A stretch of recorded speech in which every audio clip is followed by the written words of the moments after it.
On some of my highlights, and then I'll swing back and talk about business government relations. And then if we get out of here a little earlier, I'll take a look at your global stock market memo and any of your proposals.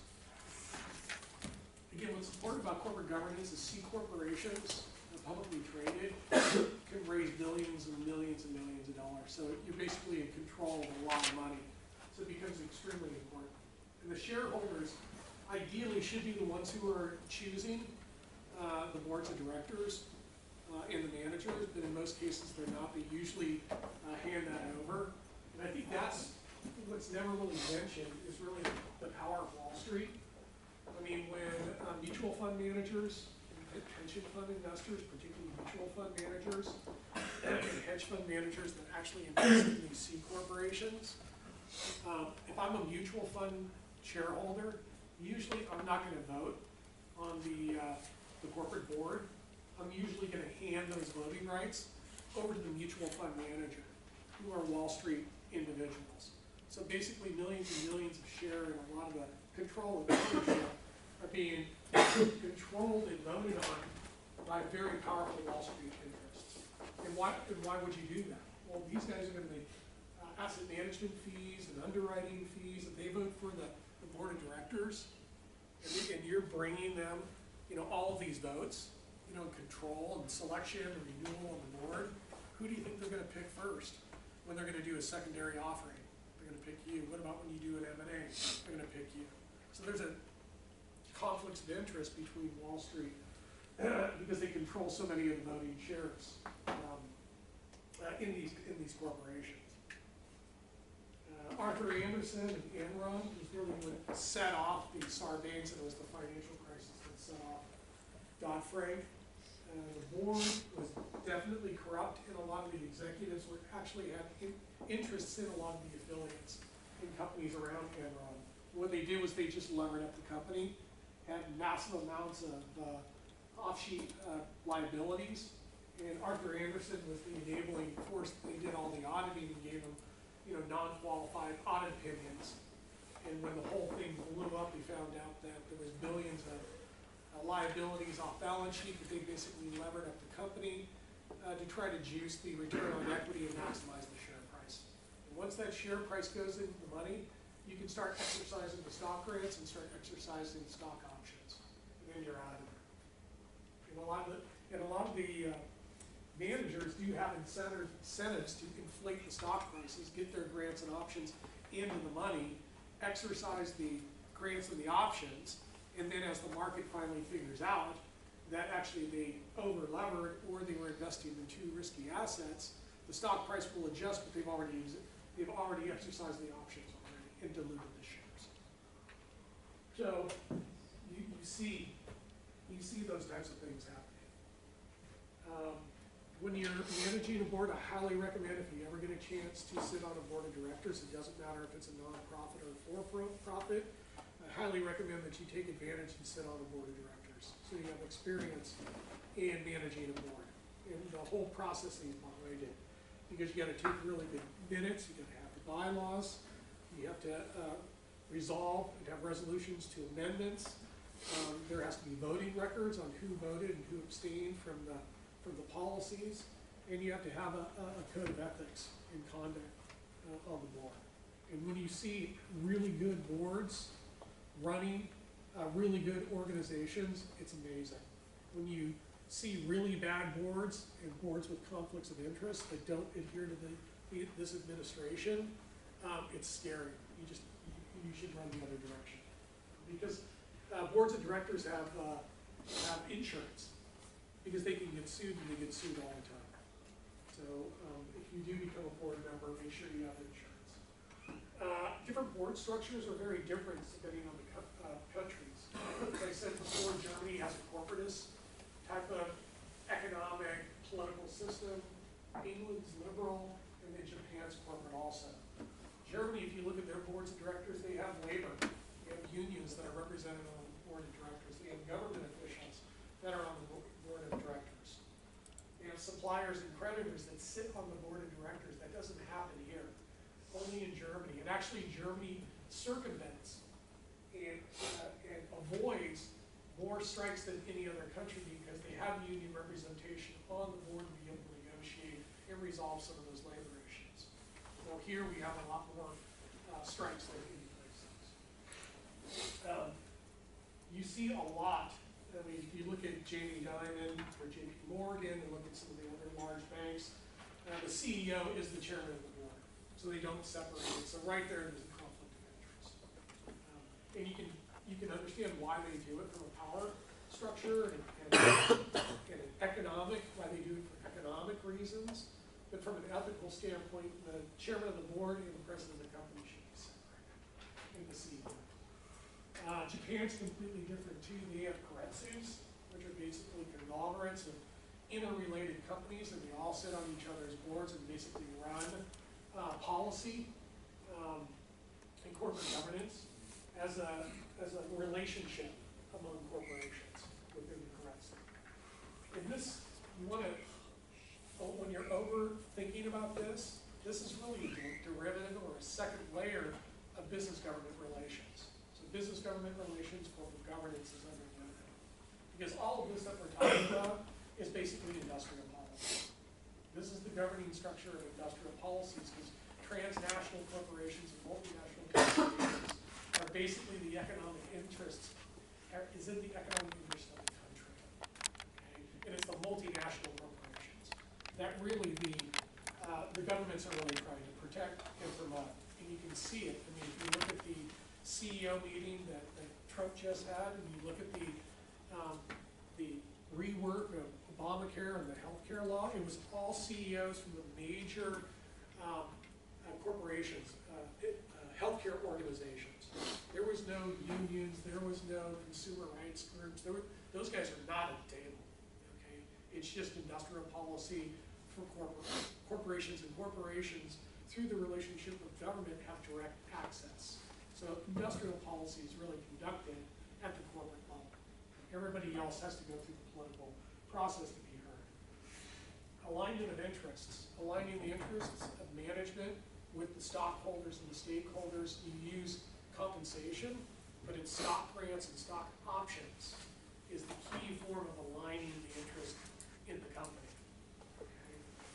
And I always thought it was kind of interesting that the senior level executives in the company felt that they had an obligation to buy the stock if the stock was oversold and sell the stock when it was overpriced.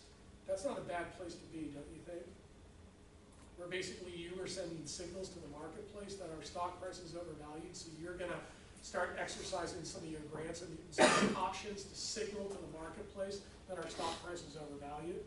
And don't you think it's interesting that the senior level executives have an obligation to buy the stock when it's trading at an all-time low because the market is oversold and the intrinsic value is significantly lower than the true value in the share, and they have an obligation to buy low and sell high? I always thought that was really, really interesting. We talked about, what is it, pyramidal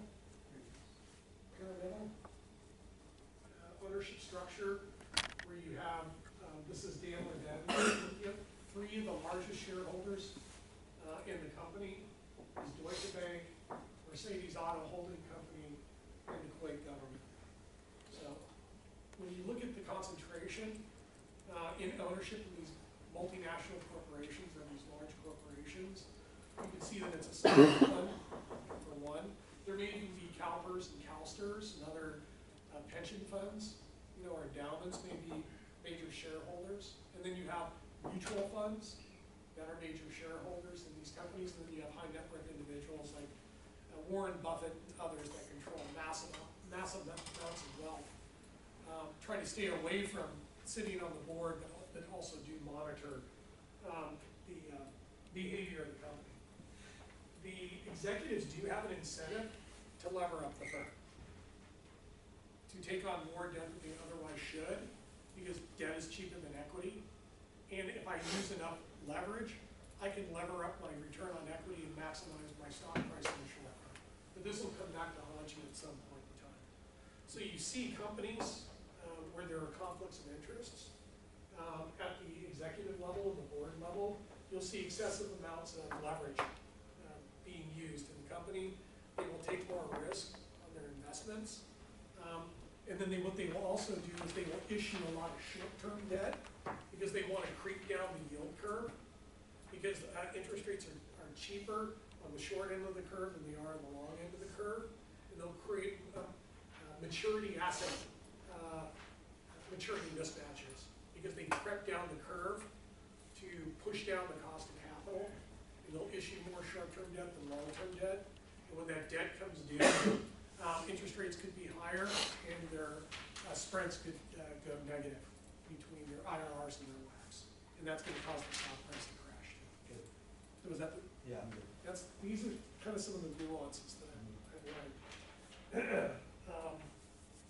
Going overseas, lower cost of capital, liquidity, depth, breadth, efficiency of information flows. Why would you go list in Bangalore when you could probably list in New Delhi? You'll probably list not on the regional exchanges, but on the national exchanges. Protection rights, but also because of the liquidity and the efficiencies.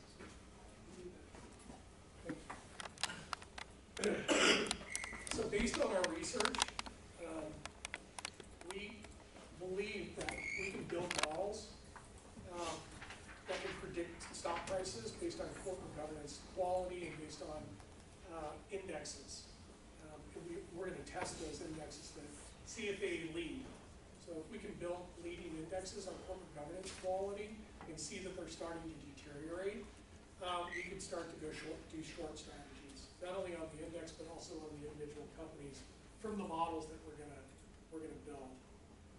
If the company is trading below book, the stock price is trading below book, it probably means the shareholders totally lost confidence in the company. That's a perfect opportunity for a rater to come in, turn it around, take it private, and then take it public again.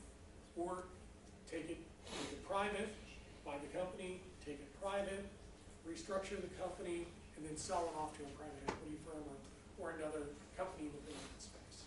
Or what we could do is we could just go in and restructure and renegotiate the labor contracts and the debt contracts. We'll do everything that we can.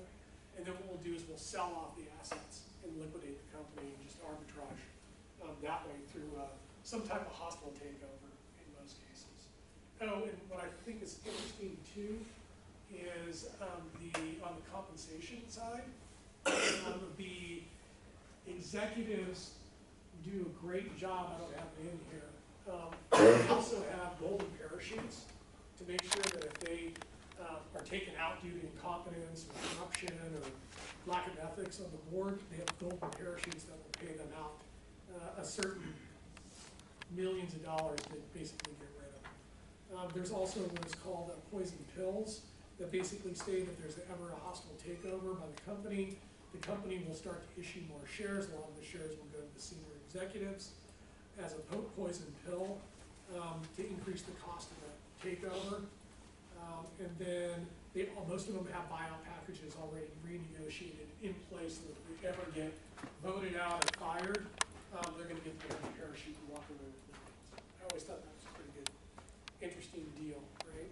You're incompetent or corrupt, and when you get fired, you walk away with millions of dollars, like those guys did on Wall Street. We talked about law and governance and quality and English law. We talked about investor protections. You're starting to hear more about investor protections by the endowments and the pension funds because they're seeing that corporate governance or management is destroying share value, not creating share value, and they want more representation, or they want to be heard from the board and their concerns. What I think is really interesting is CalPERS, CalSTRS, Ohio, Michigan, New York, City and County of San Francisco, none of them sit on a board of directors. So I don't know if that's cultural or why labor is not represented here in the United States on corporate governing boards. Anybody want to try to answer that one? Because I can't figure it out. Is it cultural, or is it some kind of legal, or?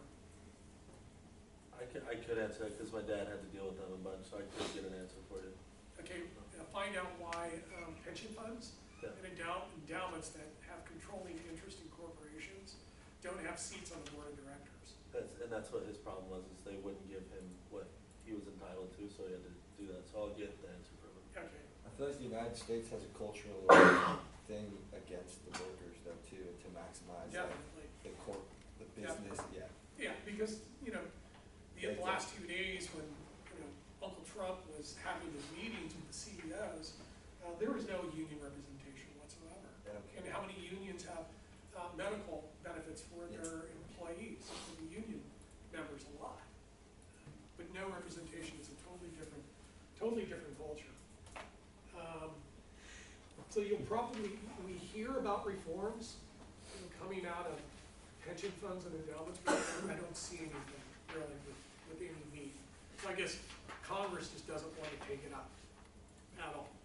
Okay. So we talked about Sarbanes, we talked about Cadbury, we talked about Dodd-Frank responses, but we didn't add in Basel III. Okay, Basel III is the global corporate governance standards after the financial crisis, really going after derivatives and the manufacturing of the derivatives, which were off-balance sheet liabilities wrapped up by Wall Street. So the whole thing collapsed. The Fed stepped in and basically the federal government spent about $5 trillion to bail out Wall Street, and then the Fed spent another $5 trillion. Go ahead. Was that what they were talking about when they were basically saying like banks were like gambling with depositors' money? Like, Yeah, was that banks the- were under the Graham-Leach-Bliley Act of 2000, signed by the Clinton administration, repealed the Glass-Steagall Act that separated investment banks from commercial banks. Once they started to merge, it only took, 7 years after that till the banking system was completely over-leveraged. The banks were underwriting mortgages and Alt-A and subprime mortgages, and the rating agencies were rating them AAA for institutional investors to buy. So the underwriting of the mortgages were bad, both commercial and residential. The brokers were totally involved in the process. The banks, now that they were commercial banks and investment banks, commercial banks, they underwrote the loans, packaged the loans, securitized the loans, and sold the loans to institutional investors and foreign investors as institutional grade bonds. And then when they found out that the underlying collateral, the loan, was basically worthless because the person had no credit, and the collateral was in really bad shape, then the loans were basically impaired, securities were basically worthless. All of those securities basically became zero in value. And the assets on the bank's balance sheet went down, and it wiped out the collateral or the capital on the bank's balance sheet, and made all of the banks insolvent. And that's when the feds had to step in and clean up the whole system. Because there would have been massive run on the banks, and we would have had a severe, even more severe recession. We would have probably had a depression if they didn't come in and bail out the system. But that's moral hazard, right? When you know that the government's gonna come in and bail you out from your bad behavior, or that the Federal Reserve is gonna drop interest rates really, really low to bail you out, that's called moral hazard. And that's a big, and it's a principal agent, moral hazard, and it's a big problem still to this day. Yeah, I was gonna ask, didn't they short their own bonds, right, or something? Did they know that? There was guys who were out there shorting the bonds, Goldman and a lot of those guys. People came to them and said, these didn't really say these securities are basically junk. Would you, put together a CDO, collateralized debt obligation, so that we could be able to short these loans, these securities, these CDOs, the mortgage-backed securities, and they did. So they underwrote them, they underwrote the loans, they underwrote the securities, they put together the CDOs, and they lost billions of dollars, and then the Fed bailed them out.